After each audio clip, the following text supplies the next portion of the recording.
In the quiet stretch of the Wild West, where wind carries dust across empty fields and silence fills the space between footsteps, some stories are never told until someone dares to listen. This is one of those stories. Martha was a woman who had lived nearly 50 years with dignity, but little joy. She was the kind of woman the town forgot, too old for new beginnings, too heavy to be admired, too quiet to be noticed. Nights came and went, seasons changed, and still no one spoke her name with tenderness. What most never saw was how deeply she longed for a simple kindness, the sort that proves a soul still matters. And then came Thomas, a cowboy who carried his own grief, his own loneliness. He didn't arrive with declarations or fine gifts. No, he came with bread, with milk, quietly each morning left on Martha's doorstep. A gesture so small it almost seemed like nothing until Martha realized it was the only kindness she'd been shown in years. The town gossiped. Some laughed, others scorned. Why would a cowboy waste his time on a woman like her? But Thomas kept coming. Bread, milk, day after day, until one evening, when he came not with food but with words, Martha never thought she'd hear in her lifetime. My heart's yours too if you'll have it. She believed the bread was only to ease her hunger. But what deeper hunger was Thomas quietly answering, and what promise hid behind those simple gifts? Could a woman who had endured decades of rejection and silence truly believe that love had found her now, when everyone around her said it was too late? This story is not just about bread and milk. It's about the dignity of being seen, the courage to trust again, and the way love, when it finally comes, arrives not with thunder, but with a whisper at the doorstep. So stay close, friend. Because the real question is not whether Thomas meant those words. The question is, would Martha dare to believe them and believe in herself? The Wyoming wind had a way of crawling into a woman's bones. Even when the fire cracked and spat in the hearth, the draft slipped beneath the door, reminding her she was small against the endless prairie. Martha Hale, 50 years old and weathered by more winters than she cared to count, wrapped her shawl tighter around her shoulders. Her hands, roughened from years of mending, gathering, and scraping by, rested on her lap, still enfolded like a prayer that never reached heaven. Once her life had been noisy, her children running through the halls, pots clanging a man's boots, striking the porch in the evenings. But that was years ago. The children had long grown and gone to lives of their own, scattered across the West like seeds on the wind. And the man she had called husband had left with a younger woman, younger laughter, younger promise. The silence he left behind was not empty. It was heavy, a silence that pressed down until her breath sometimes caught in her throat. Martha never begged him to stay. Pride was the one thing no one had managed to strip from her. Not her father, who once told her she was too plain to ever be wanted. Not her husband, who walked away without a backward glance. Not the women in town who whispered when she came to buy flower heads bent together like blackbirds in a field. Pride held her upright even as loneliness hollowed her out. She worked the land as best she could, fed the chickens, though fewer now than in her younger years, kept a garden that gave her more weeds than vegetables, carried wood in the winter though her back ached and her hands stiffened with cold. Each day was measured by chores, each night by the quiet creak of the rafters. And when the night stretched long, when the moon rose over the barren hills, she sometimes whispered into the darkness, "Have you forgotten me, Lord?" Her voice would falter, half in shame, half in yearning. Then she would shake her head as if to scatter the thought. It was unbecoming for a woman of her age to crave tenderness. Foolish, she told herself, to still imagine someone might knock at her door, not out of duty, not out of pity, but out of love. Yet that winter was crueler than most. The pantry shelves grew thin jars empty. Snow fell thick, and the paths to town became treacherous. Martha cut back on her meal, saving what little remained, pretending the gnawing in her belly was no different than the gnawing in her heart. One night, when the wind howled fierce enough to rattle the shutters, she sat by the window. Outside, the prairie was a silver sheet moonlight resting on the snow. She thought of all the roads she had not taken, the words she had not spoken, the years spent waiting for something unnamed. Her eyes stung, though she did not let the tears fall. She pressed her palm against the glass cold, biting her skin, and whispered again, almost bitterly this time, "Perhaps God has forgotten me after all." And yet, Somewhere in that vast silence, she thought she heard the faintest echo, not of wind, not of her own breath, but of something coming. A sound carried on the night air, soft as promise, the crunch of steady boots approaching her porch. Martha believed she was invisible to the world, but when a stranger left bread and milk on her doorstep, everything she thought she knew about loneliness began to tremble. The morning broke quiet, the sky pale as linen stretched across the horizon. Martha rose stiffly, joints creaking like old hinges. She pulled on her boots, the leather cracked with years of use, and opened the door to fetch kindling.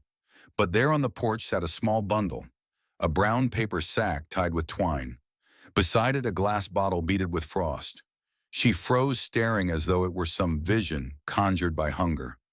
Bread, fresh, still soft to the touch, and milk whole and cold, the kind she hadn't tasted in weeks. Her throat tightened. Martha looked left and right, but the yard was empty, the world hushed under snow. She stepped out, breath fogging the air, and picked up the offering with trembling hands. On the sack, in a man's careful scrawl, were three simple words. For your table. Her pride flared, hot, defensive. Pity was salt in a wound she carried daily.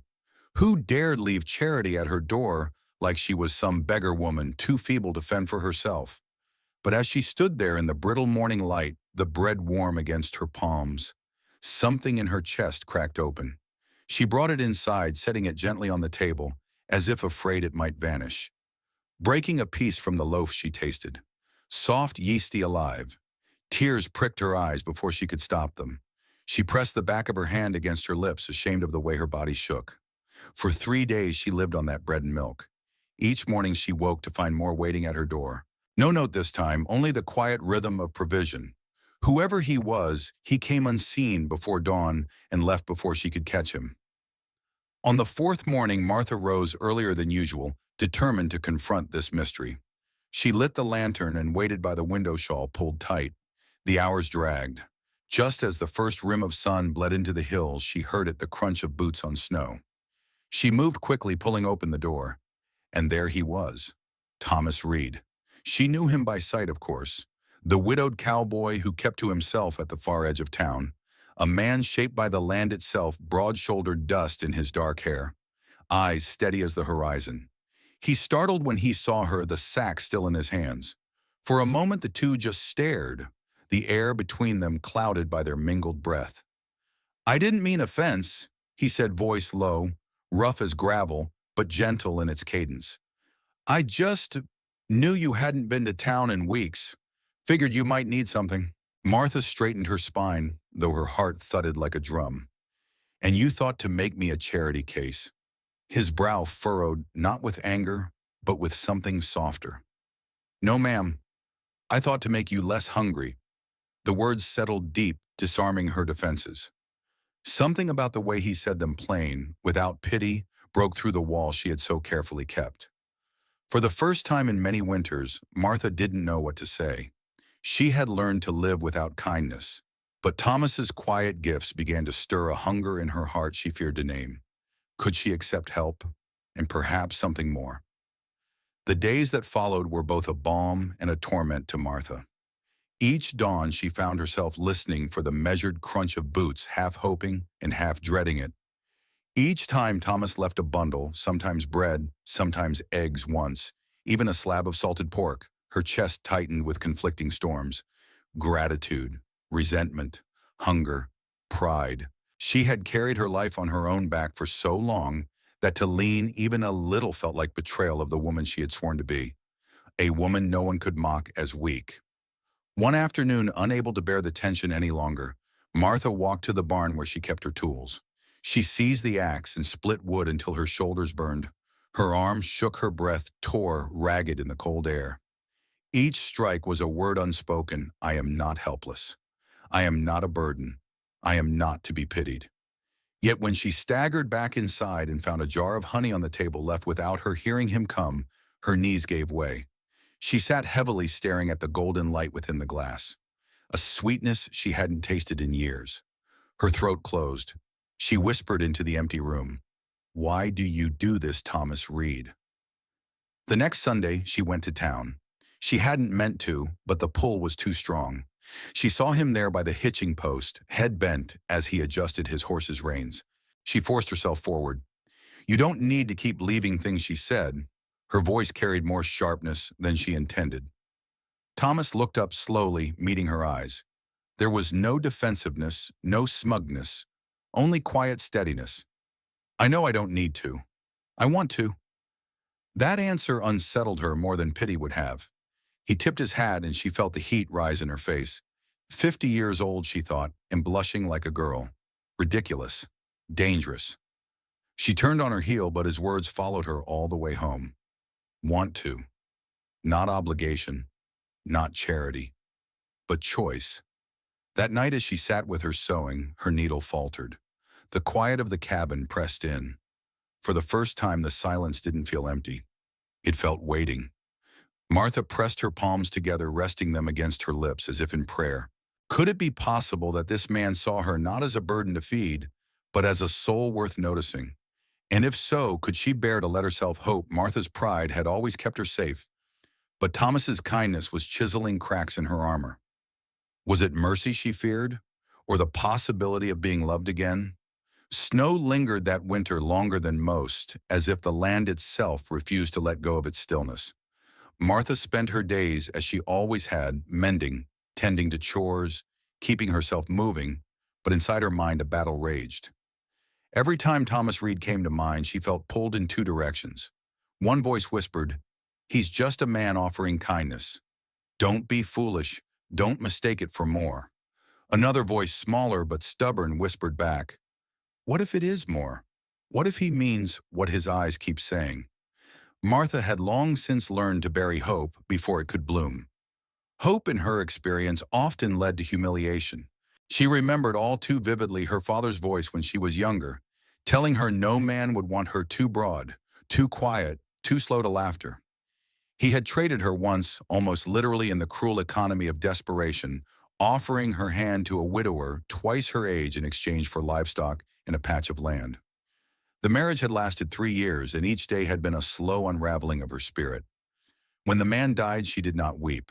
She only felt a quiet, guilty relief, like stepping out of a dark cellar into air again. But scars do not vanish with time. It was those scars she thought of when she saw Thomas walking toward her one afternoon as she left the mercantile. He carried a small parcel of flour under one arm and tipped his hat with the same gentle respect that had begun to wear away her defenses. "Afternoon, Miss Martha," he said. His voice was steady as a mountain stream, quiet but strong enough to carry. "Afternoon," she replied, adjusting her shawl. Her instinct was to keep moving, but he matched her stride. "Snow's melting fast," he said, glancing at the road. "Creek'll be running high soon."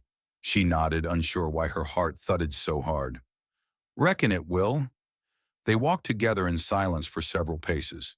It was a silence unlike most, a silence that felt full, as though words weren't necessary. Still, Martha felt the need to fill it. "You've been leaving food," she said abruptly. Thomas didn't deny it. He only gave a small nod. "Figured you'd know it was me by now." "I know." She stopped walking. He paused too, turning to face her. "Why Thomas? Why me?" The question escaped sharper than she intended, raw from the years of bitterness she thought she had buried. Thomas studied her face, his eyes soft but unwavering. "Because I see you," he said simply. "Not what folks say, not what shadows follow you.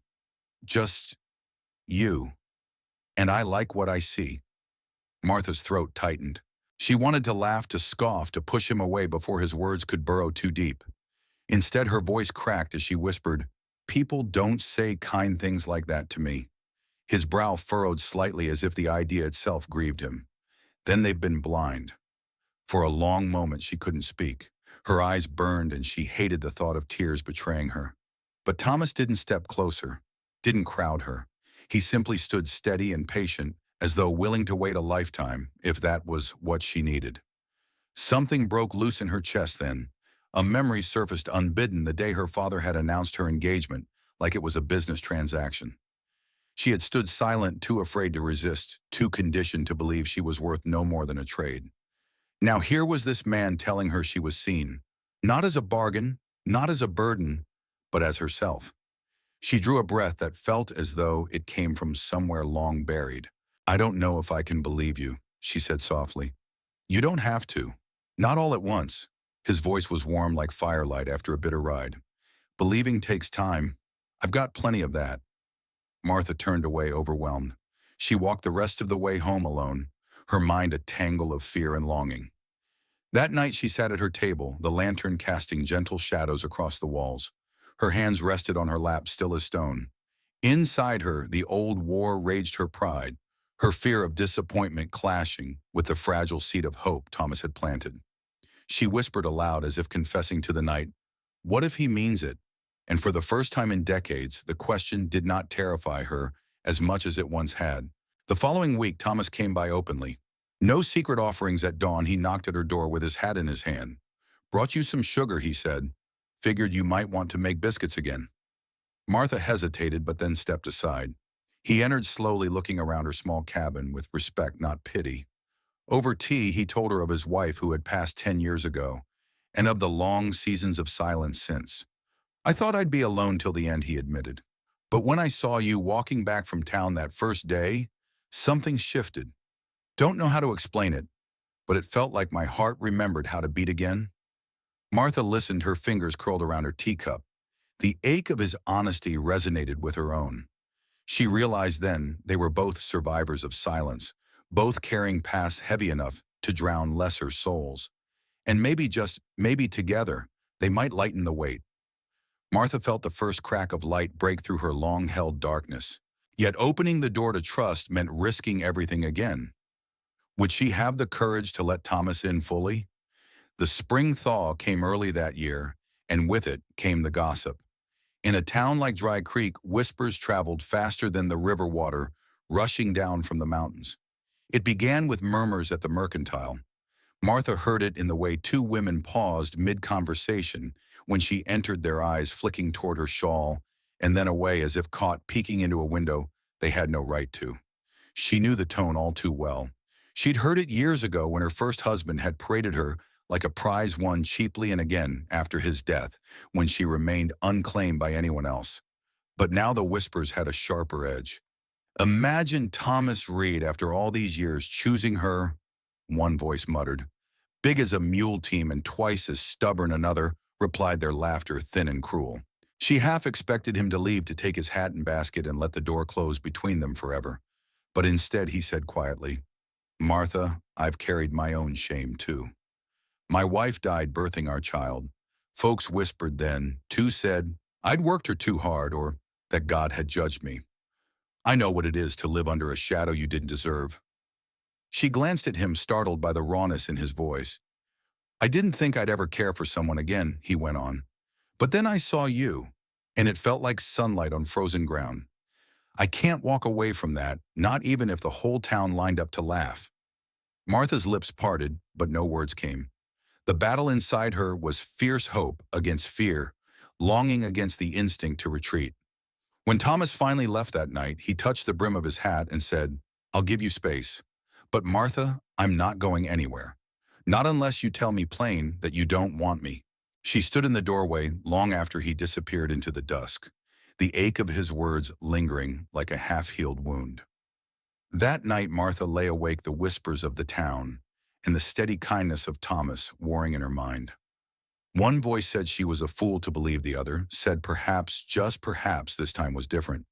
But when dawn broke, her fear still pressed heavier than her hope, and fear she knew had a way of ruling her life if she let it. As spring warmed the land, Martha's heart remained caught in a storm. Would she let fear drive Thomas away, or dare to believe that love could outlast the cruel whispers of a town? The Sunday sun rose, gentle but steady, washing Dry Creek in a pale gold light. Martha stood before the small mirror on her wall, hands trembling as she fastened the buttons of her best dress, a plain navy calico worn but carefully mended. She had avoided church for weeks, too wary of whispers, too proud to endure the sting of half-hidden laughter. But today, something inside her stirred different. Fear was still there, crouched in the corner of her chest like a restless animal. Yet alongside it was another presence, quieter but firmer, a voice that said, "You've been silent long enough." She tied her shawl, lifted her chin, and stepped out into the morning air. At the churchyard, heads turned. Some smiled politely, others smirked. She felt their eyes skimming her body, her age, her size, as if tallying up her worth with the same dismissive arithmetic she had endured her whole life. For a moment she faltered, nearly retreating. But then she saw Thomas. He stood tall by the steps, his hat in his hands, his gaze not wavering when it found hers. He did not look surprised to see her. He looked relieved. Martha felt her spine straighten. She walked forward each step, an act of defiance against every whisper she had swallowed since girlhood.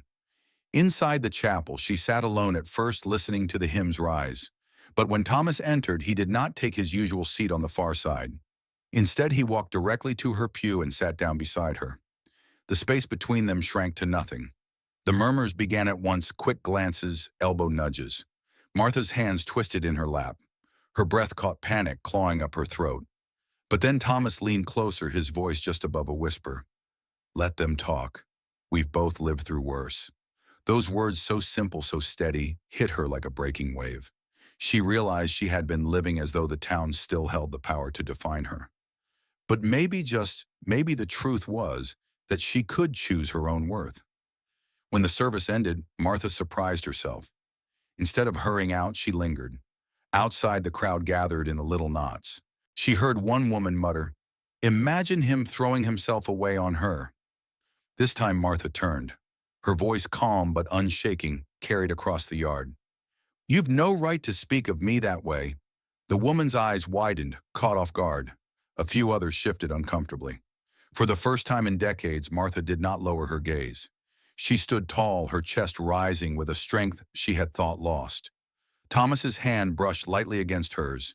He didn't grab or claim, he simply stood beside her, letting the world see it plain. The moment passed, the whispers quieted.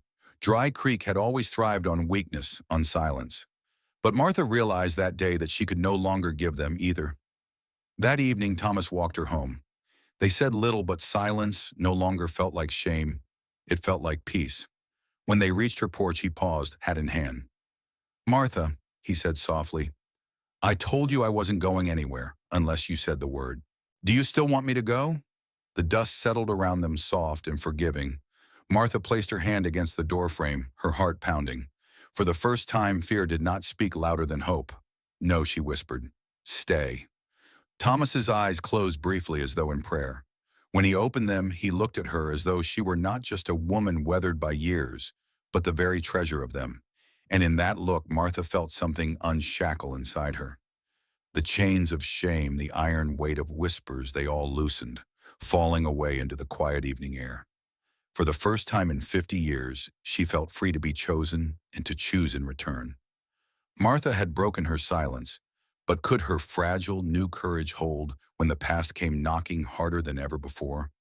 The days after Martha told Thomas to stay unfolded like dawn, after a long storm, slow, tentative, yet steady in its rising. She found herself waking with a lighter breath, as though some invisible weight had been set down by the door and left there never to return. Thomas did not rush her. He came as he always had, with quiet steps, steady hands, and small offerings that spoke louder than words. Sometimes bread, sometimes milk, sometimes nothing but his company, which somehow filled her little cabin more than 1,000 possessions ever could. One evening, as the sun dipped low and the cottonwoods whispered in the breeze, Martha invited him inside instead of leaving him standing on the porch. He removed his hat, his movements almost reverent, as though stepping into her home was an honor. They sat at her table, the one she had eaten at alone for more years than she cared to count. She poured tea, her hands only trembling a little. He didn't speak at first, and she didn't force him to.